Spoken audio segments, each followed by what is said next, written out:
All right, what's up guys? I'm gonna make a quick video on plantar fasciitis, especially this week. For some reason, I talked to like 5 people that had it. I'm gonna break down a simple 3-step routine you can use to help overcome this, alleviate the foot pain. That being said, check with your doctor. They might have different insights, so this isn't medical advice whatsoever, but this has personally helped me. We've used this to help a lot of our clients, in addition to helping their feet be able to move more, exercise again, things like that.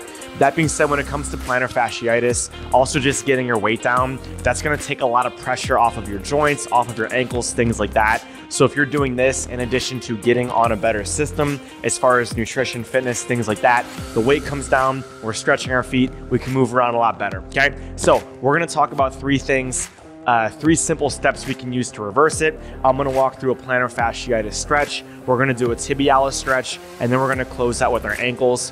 What you guys need, some sort of yoga block.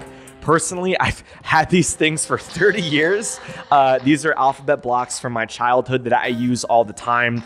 You can just keep adding these things up to get a bit higher. Any type of block, any type of pillow, anything like that's gonna help you. That's the equipment. So what we're gonna do, let's start with the first one and probably the most impactful one. That being said, if you guys have any discomfort when you're doing this, just stop, dial it back, don't go too hard.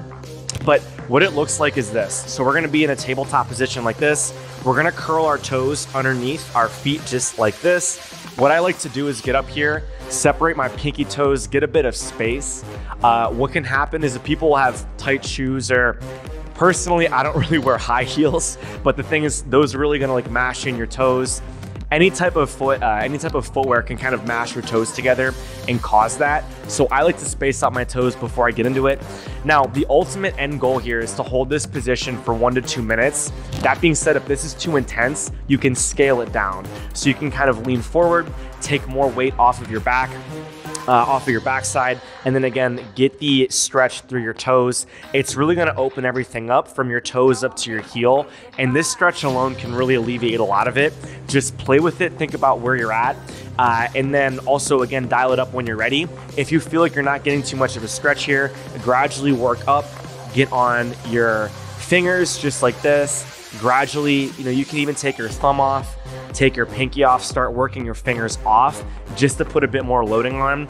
Do it gradually. But for someone like me who's been doing this a long period of time, I can lean back pretty comfortably and get a pretty deep stretch. Again, you're gonna wanna hold this for about a minute or 2. This is really gonna open everything up for you. So that's the first position. The second one is gonna be a thing called the tibialis stretch. So what we're gonna do is grab our blocks, grab our pillow, grab whatever you guys have, and then just get this back here. And if this is too intense, let me actually back it up a bit. We're gonna be doing a position. Let me show you first, then we'll dial it back. So what it looks like is this, where I'm on the middle of my feet as such, and it's kind of the same rules, guys. As you get in this position, personally, I grew up doing taekwondo. I have very, very flexible ankles from a lot of kicking bags, so I can lean back comfortably with no issue. This is pretty extreme, so a lot of people can't do this, and it's the same philosophy. So you want to start in a tabletop position. If the blocks are too intense, get rid of them. So if you're here in this position and this is all you have, right here, get back here, and then slowly start leaning back and getting that range of motion. That's gonna be really beneficial, okay? So again, if this is too easy, you can start flattening your ankles, and if this becomes too easy, then you can progress to the block. So again, what that looks like, it kind of depends on your ankles, it depends on what you're doing. So again, just to demonstrate here, start in this position, even if you have tight ankles, lean back to where it's comfortable, and then just open it up. Same thing, focus on holding for about a minute or 2.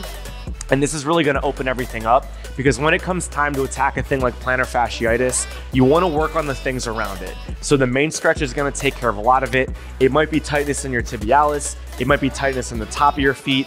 Even for the last stretch, it might be tightness in your ankles as well. So when I'm working on an issue, I like to get down into it, but then also stretch all the surrounding muscles, which is why doing things like this, again, are really beneficial. Opening up the front side of the foot, it might alleviate pain that you're experiencing throughout your feet as well, okay? So this is the second stretch. The third one is gonna be a bit of an ankle stretch.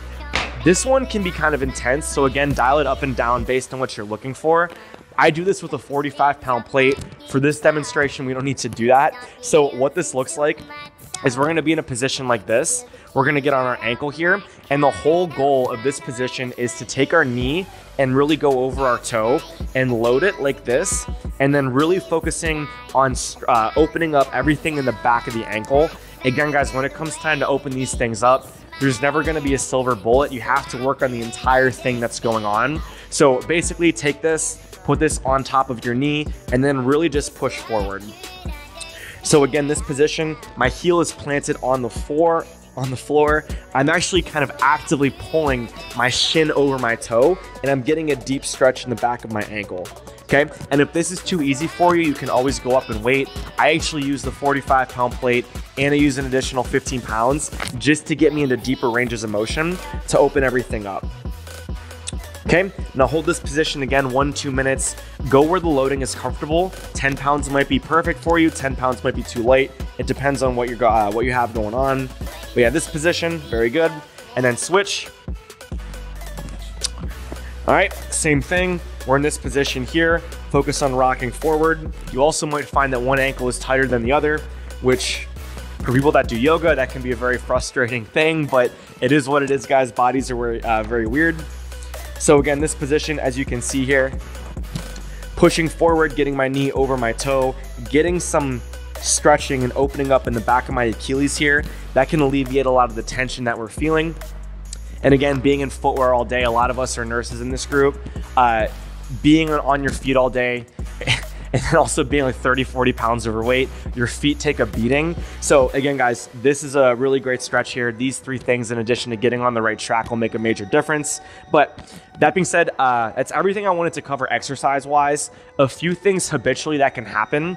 If you are sitting in a chair and then you're doing this thing where you're curling your toes underneath, this can cause a lot of the plantar fasciitis as well, just because your foot, everything's really tense here. If you're typing on the computer, if your legs are wrapped up, just be a bit careful. You can also modify your foot position. So, go spend some time like this, spend some time like this, if that's comfortable. Again, kind of balance it out.